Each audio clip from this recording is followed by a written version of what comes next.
Okay, तो HDFC AMC 3000 का target और 2900 का आप स्टॉप लॉस लगाइए। IGL ऑफ कोर्स यहाँ पर CNG PNG के दाम दोनों बढ़ाए हैं कंपनी ने करीब 2 से 2.5% और उसका भी फायदा मिलेगा। स्टॉक आपके रेडार पर 590 का टारगेट। गावा साहब ने मेरे ख्याल में कल परसों भी इसकी बात की थी, एक बाय कॉल इस पर दिया था।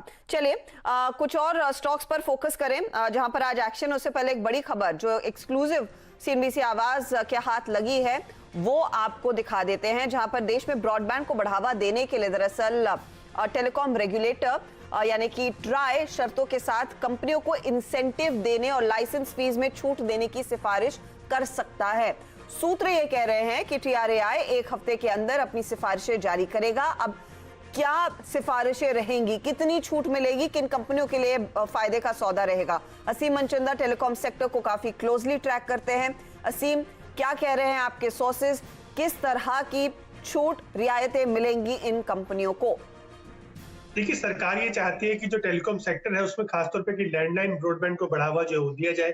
इसके लिए जो ट्राई है उसने 2 कंसल्टेशन पेपर जो है वो भी जारी किए थे और खासतौर पे की राय पूछी गई थी कि क्या सब्सिडी दी जा सकती है, इंसेंटिव दिए जा सकते हैं, लाइसेंस फीस में छूट जो है वो दी जा सकती है। तो जो हमें सूत्रों के हवाले से जानकारी मिल रही है कि ट्राई ने इसके ऊपर अपना काम जो है पूरा कर लिया है और इसी हफ्ते या एक हफ्ते के अंदर अंदर अपनी सिफारिशें जो है वो जारी कर सकता है। और खासतौर पर जो कंपनियां हैं उनको लाइसेंस फीस पर छूट जो है वो मिल सकती है। उनकी लाइसेंस फीस घट करके 0 जो है हो सकते हैं। अभी कंपनियां 8% के आसपास लाइसेंस फीस जो है वो देती है। साथ ही साथ कंपनियों को इंसेंटिव जो है वो भी दिए जा सकते हैं ताकि कंपनियां जो है जो दूर दराज के इलाके हैं वहां तक ब्रॉडबैंड जो है वो पहुंचाए और कंपनियों को जो ग्राहक है उनको सब्सिडी जो है वो भी दी जा सकती है। तो सरकार ये चाहती है कि 50 Mbps की स्पीड जो है ग्राहकों को जो है वो पहुंचाई जाए, जो कि सरकार का लक्ष्य है। तो उसका एक रोड मैप जो है इन सिफारिशों के अंदर दिखाई जो है वो दिया जाना चाहिए। तो इसके लिए ट्राई ने काफी काम जो है इसके ऊपर कर चुका है और इसी हफ्ते आपको ये सिफारिशें जो है वो देखने को मिल सकते हैं, जिसमें ये कंपनियों को लाइसेंस फीस में छूट जो है वो मिल सकते हैं। खासतौर पर काफी सारी इंटरनेट सर्विस प्रोवाइडर कंपनियां हैं जिसको कि इसका फायदा होगा। टेलीकॉम कंपनियां भी इंटरनेट सर्विस देती है तो उनको भी इसका फायदा जो है होगा। तो ये सिफारिशें इसी हफ्ते ट्राई जो है जारी कर सकता है और सरकार जल्दी उसके ऊपर मोहर जो है वो भी लगा सकती है। ओके, तो सरकार और रियायत देना चाहती है ताकि ब्रॉडबैंड सेवाएं गांव-गांव पे पहुंचे, अलग-अलग इलाकों में पहुंचे और ब्रॉडबैंड के साथ लैंडलाइन सेवाओं ज्यादा से ज्यादा इसका दरअसल नेटवर्क बढ़ता हुआ दिखाई दे। तो हैथवे, डेन नेटवर्क्स जैसे काउंटर्स, डीलिंक देखिए, आप जब भी इंटरनेट कनेक्टिविटी की बात करें तो डीलिंक एकदम चहकता है 2.5% ऊपर। स्मार्ट लिंक में तेजी, ITI एक एक्टिव प्ले है। तेजस नेटवर्क्स जैसे काउंटर्स पर ध्यान देना चाहिए। स्टरलाइट टेक्नोलॉजी जैसी कंपनियों पर भी ध्यान देना चाहिए क्योंकि अगर इस नेटवर्क को मजबूत करना है तो इन केबल कंपनियों का साथ लगेगा, ऑप्टिकल फाइबर केबल नेटवर्क का साथ लगेगा। तो ये तमाम वो स्टॉक्स है जिस पर आपकी नजरें होनी चाहिए जो दरअसल इस खबर के चलते आगे फेवर में रह सकती हैं। आज स्टरलाइट टेक में ज्यादा एक्शन है नहीं, तेजस ठंडा है, लेकिन डीलिंग, स्मार्ट लिंक जैसे स्टॉक्स में एक्शन देखने को मिल रहा है। गावा साहब, डीलिंग पर कोई ट्रेड है क्या इस समय? डीलिंग का जो चार्ट है हो सकता है एक अपूर्व मिले। बेसिकली चार्ट स्ट्रक्चर तो पॉजिटिव है, कुछ 7-8 दिनों से कंसोलिडेशन में, आज भी मूव अच्छा। 140 या 138 का एक स्टॉप लगाकर चले। कल तक शायद मंडे तक 150-55 देखने को मिल सकता है। तो बाई मोड पर तो है, खाली एक पुश चाहिए और पुश मिल जाएगा तो 150 पे चला जाएगा। ओके, तो ये फिलहाल आपके लिए डीलिंग 150 की तरफ बढ़ने के आसार दिख रहे हैं। गावा साहब कह रहे हैं पुश मिले तो चला जाएगा, 143 पर कर रहा है ट्रेड। शुक्रिया असीम इस अपडेट के लिए। इस स्टोरी को आगे भी ट्रैक करेंगे कि कंपनियों को शर्तों के साथ दरअसल छूट मिलती हुई दिखाई देगी। एक हफ्ते में वो सिफारिशें TRAI सामने पेश करेगा और ऑफ कोर्स मुझे पूरा भरोसा है कि असीम के हाथ वो और डिटेल्स लगेंगे जरूर। चलिए मार्केट पर लौटते हैं।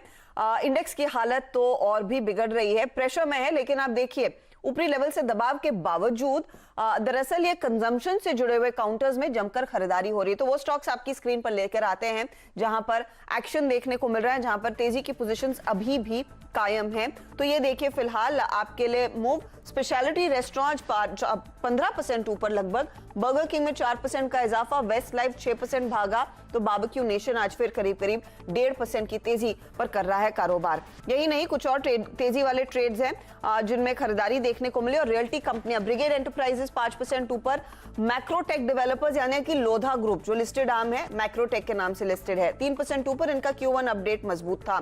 शोभा में तेजी और ओबरॉय रियल्टी जैसे काउंटर्स में भी खरीदारी के ही सौदे बनते दिखाई दिए हैं। दूसरी तरफ कंजम्पशन से जुड़े हुए काउंटर्स में इंटरेस्ट कायम, IRCTC अब 1% ऊपर, ट्रेंट हो, AB फैशन हो, स्पाइस जेट हो। स्पाइस जेट की ओर से यह भी डेवलपमेंट आ रही थी कि 42 नई फ्लाइट से शुरू करने वाले हैं, उसका भी फायदा मिलेगा। लेकिन बिकवाली जो आई है सेल में है RBL बैंक, टाटा मोटर्स आज फिर इसका DVR कमजोर, और यूनियन बैंक के स्टॉक में भी हमने देखा है कुछ मुनाफा वसूली के सौदे बनते दिखाई दे रहे हैं। तो ये फिलहाल मार्केट का मूड माहौल। गाबा साहब, एक बार कुछ स्टॉक्स पर राय लेनी चाहिए आपसे। पहले तो सेल पर राय दीजिए, क्योंकि 3-3.5% नीचे, ओपन इंटरेस्ट में भी हम देख रहे हैं अनवाइंडिंग, करीब 3% की गिरावट आ चुकी है। क्या और कमजोर रहेगा ये काउंटर? आपको क्या दिख रहा है चार्ट्स पर? पोजीशंस क्या अनवाइंड या काट लेनी चाहिए? काट लेनी चाहिए। मुझे लगता है कि यहाँ पर वीकनेस तो है, मेरे ख्याल से काट लेनी बेटर, वही रहेगा सेफ। लगे हाथ JSW स्टील पर भी ध्यान दीजिए, क्योंकि इस समय अगर एक पॉकेट है जो बाजार को नीचे खींच रहा है वो मेटल स्टॉक्स का ही है। गाबा साहब, स्टील आपने कहा कमजोर, शॉर्ट किया जा सकता है। JSW स्टील भी देखिए, वहां पर भी कमजोरी बढ़ रही है। एक्चुअली मैं सोच रहा था कि सेल पर एक शॉर्टिंग कॉल दो, इसलिए नहीं दिया, इसलिए मैंने दो दूसरे कॉल्स निकाले थे। लेकिन metal packs, yes you are right, weakness है। और JSW स्टील की बात करें तो यहाँ पर प्रॉफिट बुकिंग है। सेल का अब तक वो लेवल आया नहीं जो ट्रिगर होना चाहिए, लेकिन सेल मोड पे हो सकता है। अगर एग्रेसिव शॉर्टिंग करनी है तो 690 का स्टॉप लगाना पड़ेगा JSW स्टील में, और लोअर लेवल्स करीब 660 के देखने को मिल सकते हैं। तो ट्रेड तो है अग्रेसिव, वैसे पोजीशंस अनवाइंड हो रही हैं, ये आप जहन में रखिएगा। धीरे धीरे करके जो स्टॉक्स चले थे उनमें भी ऊपरी लेवल से कुछ थोड़ा थोड़ा प्रॉफिट बुक हो रहा है। इस घंटे अगर कोई ऐसा बड़ा क्रैक आता है किसी और स्टॉक में, उस पर नजरें रहेंगी। लेकिन बैंकों में गाबा साहब, एक बार RBL का चार्ट देखिए और बताइए क्या इंडिकेशन आ रहा है, क्या आगे और कमजोर पड़ सकता है काउंटर? 219 के लेवल्स यहाँ पर। और वैसे भी Q1 अपडेट अगर आप देखें, जो दिग्गज बैंक हैं उनमें तो Q1Q परफॉर्मेंस अच्छा है, लेकिन Q1Q परफॉर्मेंस ये छोटे बैंकों में, NBFCs में इतना अच्छा नहीं रहा है। ट्रेडिशनल रेजिस्टेंस RBL बैंक में 220 के आसपास आया है, आज 225 में आया। ये एक ट्रेडिशनल रेजिस्टेंस जोन है, तो उसका असर नजर आता है। लेकिन जो उसका चार्ट है बुरा नहीं है, लोअर लेवल्स में सपोर्ट है RBL बैंक में 210 के आसपास। अगर ट्रेडिंग करना है तो निकल जाना चाहिए, लेकिन अगर होल्ड करना है 2-4 दिन, 10, 12, 15 दिन के लिए होल्ड करना है, तो जगह खरीदने की 210 के आसपास है। ये जगह नहीं है, तो मेरे ख्याल से अगर ट्रेडिंग में है तो निकल जाना चाहिए, सिंपल।